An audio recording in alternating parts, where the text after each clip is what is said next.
are thinking about cooking at home, summer is the season for grilling because let's admit it, food just tastes better. But your grill can be hazardous. With us now, Byron Turnquist, West Bloomfield Fire Marshal. Thank you so much for being with us.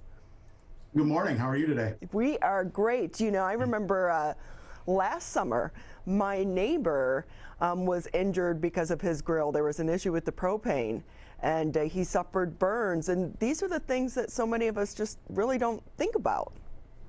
Yeah, it's something that is just on your deck and that you use almost every day in the summer. And it's just as important to be safe around your grill and keep family members safe around your grill as it is around your range in your kitchen. So I know that July is peak month for grill fires and injuries. So what are some of the injuries that you see? Thermal burns, touching something that you don't normally touch or you're not supposed to touch, being distracted with guests and other people that might be out on the deck and not paying attention to the grill like you should. Burns are the most common. I do always get nervous. I don't know what it is about the grill. You know, we don't have the gas hooked up directly from the house. I know a lot of people are able to do that, but you know, we just do the old-fashioned propane tank, and it always makes me a little bit nervous. Yeah, and it's important that you make sure that tank is in good shape. It's always a good idea to have a spare tank available. Murphy's Law is you're going to run out of gas when you have a house full of people and they're waiting for their hamburgers and hot dogs. And if you do have a spare tank on hand, it's also important to make sure that you store that outside, away from doors and windows. And you don't want to store that in the garage or anywhere close to the house where if that tank were to leak, you don't want to give that propane an opportunity to leak into your home. Okay, so I know that last week because our grill, it's like you said, it's on the deck, so it's very close to the house too. And then the backside is trees, and you're like, oh, you're looking at that, and a fire could happen like that. But I didn't think about the propane because I think we have 3 of them sitting in our garage right now where they've been all winter. Yeah, it's good to keep that outside.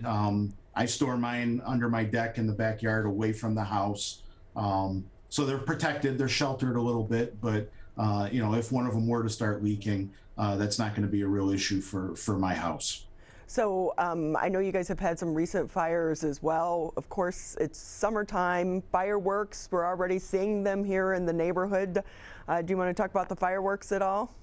Yeah, while we're specifically talking about fires, it's very important. We've seen 2 fires as a result of having a grill or an outdoor fireplace on a homeowner's deck already in the last 2 weeks. West Bloomfield Township and the Tri-Cities, Kego Harbor, Sylvan Lake, and Orchard Lake, there's an ordinance prohibiting the outdoor fireplaces. So those aren't allowed by ordinance. But for people that do use them, make sure you get them off that combustible surface. Keep them away from all combustibles, whether that's deck furniture, the deck itself, railings. Get them out in the yard, get them away from anything that might catch fire.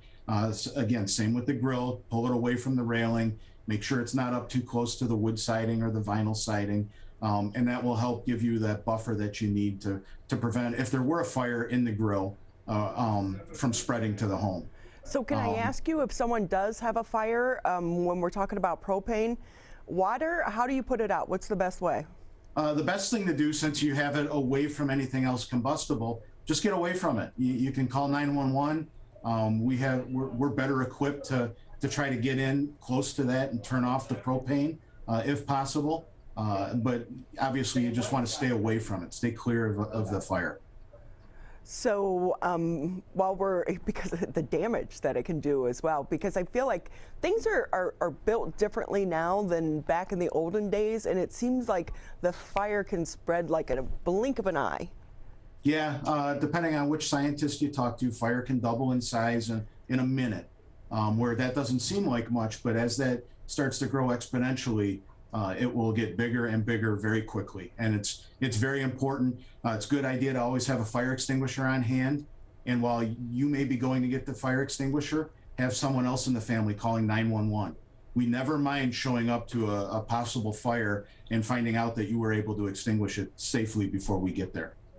So talking about fires, we're going into the fireworks season here, which really is kind of already started in our lakes community. We talk about it every year. Be careful, but how many people ignore the safety aspect of fireworks? Yeah, every year there's thousands of people that get injured by fireworks. You want to make sure that you use your fireworks in a safe area, again, clear of all combustibles. You want to make sure that if it shoots up off the ground, that it lands in your yard. It doesn't land on a neighbor's yard or on their deck or on their boat, talking about the lake communities. And it's very important after you use the fireworks that you soak them in water before you put them in the garbage can. It seems like every year we get a fire or two where people are cleaning up the yard of all the spent fireworks, throw them in the garbage can. You shared one picture I saw up there. That was a garbage can that was stored up against the side of the house, and the fireworks, after the homeowners went to sleep, the fireworks were burning in the garbage can, and it spread to the siding and got up into the roof. Oh my gosh, just imagine waking up to that.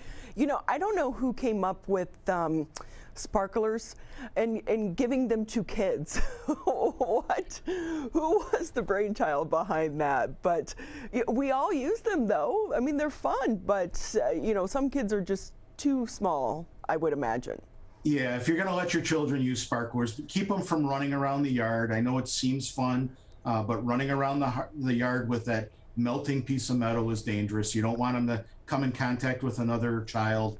And then throwing them is also a hazard. Kids would throw them into the yard, and you're using them at night where you can't see where they are laying in the yard. And then kids often are running around without shoes on in the summertime as well, and that poses a hazard. That metal will still be hot, and then it'll also potential just to injure from a puncture wound or something along those lines. You know, and we say it every year too, if a firework doesn't go off, don't look at it, especially if it's one that's on the ground. We know, I think we had Dave Rexroth from Channel 7 a few years ago lost his eye because he went and leaned over a firework and then it went off in his face. How common are those injuries? Unfortunately, they are common. If you're trying to use a firework, whether it's a fountain or a bottle rocket or anything that leaves the ground, if it doesn't light appropriately, if you try to light it with a lighter and it doesn't work the way it's supposed to be, leave it there. Move to another area. Don't mess with it. If you've got a hose handy, you can soak it with water. Never try to reignite that firework, because you just don't know if that fuse is still burning inside and could suddenly take off, or if it's truly a malfunction of the product. Okay, so what is legal and what isn't legal? Because you know, a lot of people want to go across the border and get the real big ones that go boom, boom, boom. Yeah, what you buy at the stores at Phantom Fireworks, they have a store on Haggerty Road. They're selling the consumer fireworks, and that's what everybody should be using.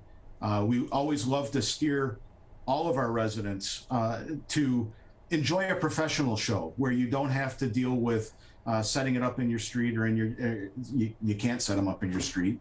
You need to be on your yard. But the professional pyrotechnicians are taking into account, they've got the safe distances, so if there is a problem, the public that are viewing that show, enjoying that show, are safe. Having a show in your yard, if there's a failure, a catastrophic failure, it could be, it's definitely going to ruin the evening.